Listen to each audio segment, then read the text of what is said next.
வணக்கம் தமிழகம் டைம்ஸ் நேயர்களே. இது ஒரு மருத்துவ குறிப்பு கொண்ட ஒரு காணொளி.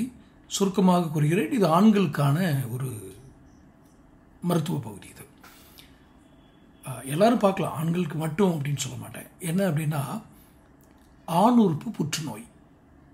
ஆண் உறுப்பில் புற்றுநோய் உருவாகுது. இது அதிகரித்து வருகிற ஒரு நோயாக இருப்பதால் இதை பற்றி ஒரு விழிப்புணர்வு. சரி, இது என்ன நோய், இதனுடைய அறிகுறி என்ன? இதுக்கு முன்னாடி இதை யார்கிட்ட கண்டுபிடிச்சாங்க, என்னோட இதில் வருது அப்படின்னா, 2018 பிரேசில் நாட்டை சேர்ந்த ஒரு பென்ஷனர், அவர் பெயர் குறிப்பிட வேணான்னு சொல்லி தவிர்த்திருக்கிறேன், தனது ஆண் உறுப்பில் ஒரு மறு மாதிரி ஒன்று இருக்கிறதா அவர் டாக்டர்கிட்ட போகிறாரு. அப்போ அந்த மறு இருக்குது அப்படின்னா, ஆனால் அது மருத்துவர்களும் அது கடினமான தோல் என்பதால் அது அப்படி தான் இருக்கும் அப்படின்னு சொல்லி சில மருந்துகளோட பக்க விளைவு அதை ஏற்பட்டிருக்குன்னு சொல்லி அதை ஒப்பீனியன் கொடுத்துட்றாங்க. அப்போ அந்த 63 வயசு நபர் அதை நினைவு கூர்ந்துக்கிட்டு என்ன மருந்து கொடுத்தாலும் வளர்ந்துக்கிட்டே போகுது. அது அவருடைய திருமண வாழ்க்கையில் பாதிப்பை ஏற்படுத்துது. அப்போது அவருடைய பாலியல் வாழ்க்கையில் பெரும் தாக்கத்தை ஏற்படுத்துது. மனைவியுடைய தாமத்தியமே முற்றிலும் இல்லாமல் போகுது. அப்போது அவருடைய இது சொல்கிறாரு, நாங்கள் உடன்பிறப்புகளைப் போல வாழத் தொடங்கினோம் அப்படின்னு அவர் சொல்கிறார். கணவன் மனைவியாக இல்லாமல் இந்த அளவுக்கு இப்படி என்ன நடந்துச்சு அப்படின்னு. ஏன்னா அந்த மருன்னு அவர் கண்டுபிடிச்சது வேறு மாதிரி போயிட்டே இருக்கு.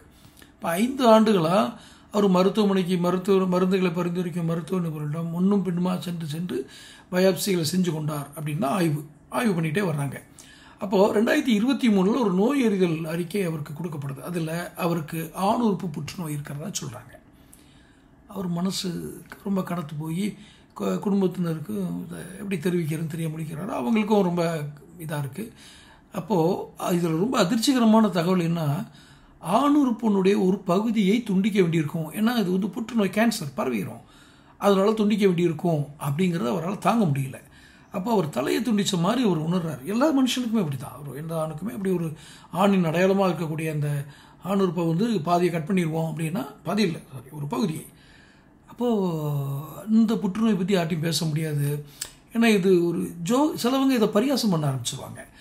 அப்போது இதை பற்றி என்ன புரிதல் இருக்குது அப்படின்னா, இது ரொம்ப அரிதான ரேரஸ்ட் டிசீஸ் தான். ஆனால் இப்போ உலகம் பூரா பரவிட்டு இருக்கு. இதனால் பரவி இந்த எண்ணிக்கை கூடி இறப்பு வீதம் அதிகரித்து வருது.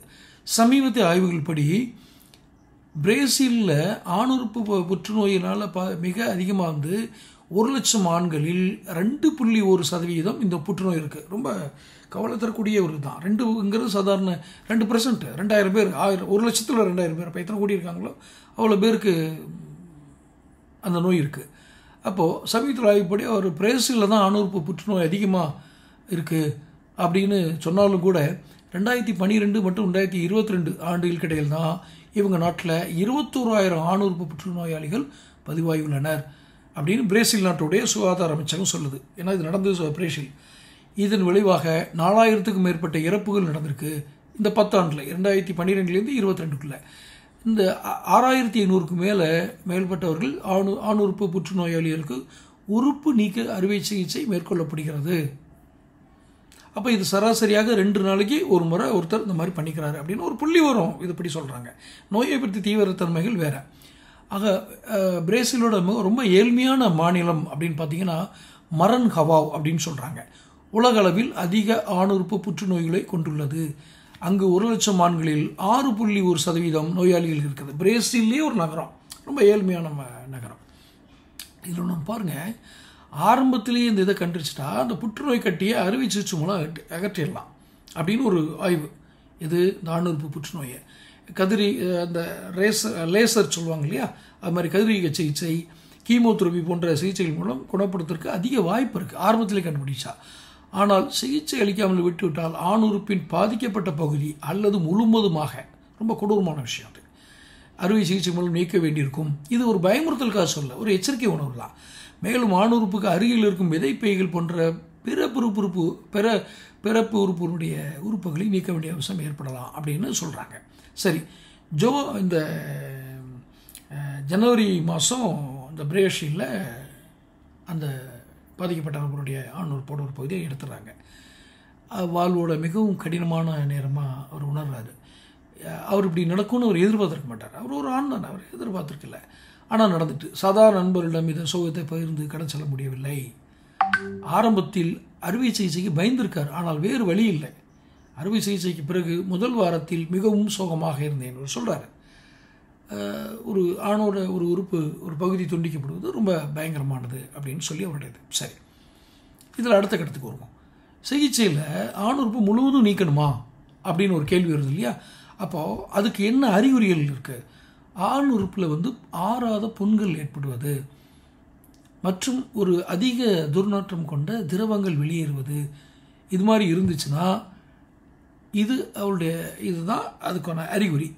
அப்போது பிரேசிலுடைய ஒரு கமர்ஷியல் சிட்டின்னு சொல்லப்படுகிற சாவ் பாலோ, அதில் ஏசி காமோர்கோ புற்றுநோய் மையத்தினுடைய சிறுநீரகவியல் துறை மருத்துவர் தியாகோ கெமெலோ மௌரவோ அப்படின்னு ஒரு டாக்டர் அவர் சொல்கிறாரு, ஆணுறுப்பின் ஒரு பகுதி மட்டும் நீக்கப்பட்டால் அதன் வழியாக சிறுநீர் தொடர்ந்து வெளியேறும்.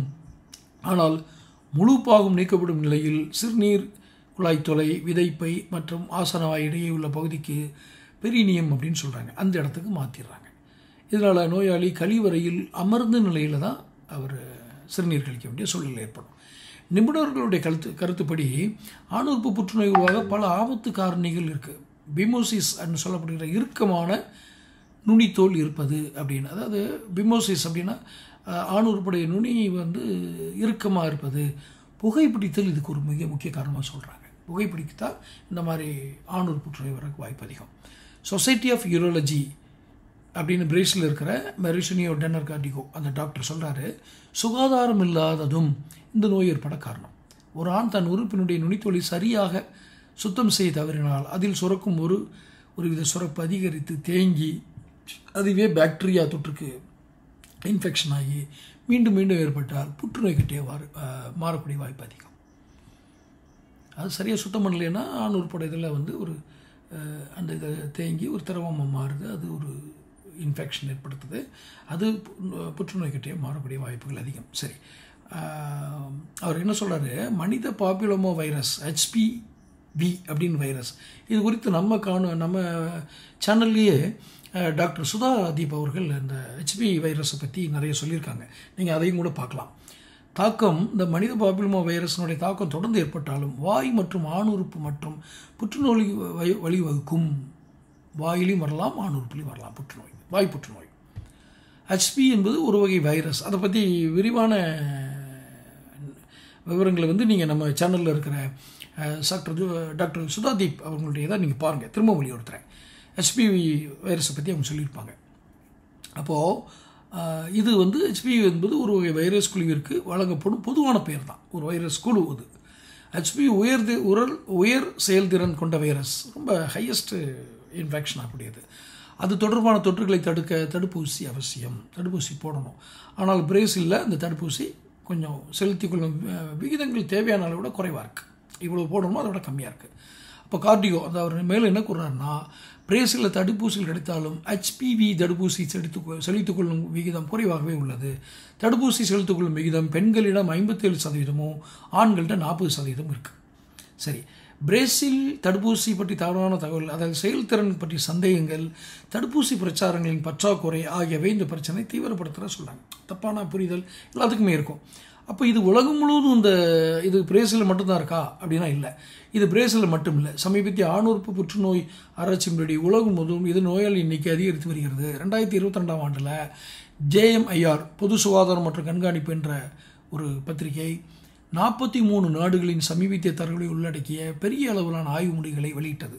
அதில் என்னென்னா, 2008 மற்றும் 2012 ஆண்டுகளுக்கு இடையில் அதிக ஆணுறுப்பு புற்றுநோய்கள் எண்ணிக்கை உகண்டாவில் இருந்தது. உகண்டா நாட்டில் 1,00,000 ஆண்களுக்கு 2.2%. அதைத் தொடர்ந்து பிரேசில் 1,00,000 ஆண்களுக்கு 2.1%. அதைத் தொடர்ந்து தாய்லாந்து 1,00,000 ஆண்களுக்கு 1.4%. குவைத்லேயும் மிக குறைவாக இருந்திருக்கு. அங்கே 1,00,000 ஆண்களுக்கு 0.1 அப்படின்ற கணக்கில் தான் இருக்குது.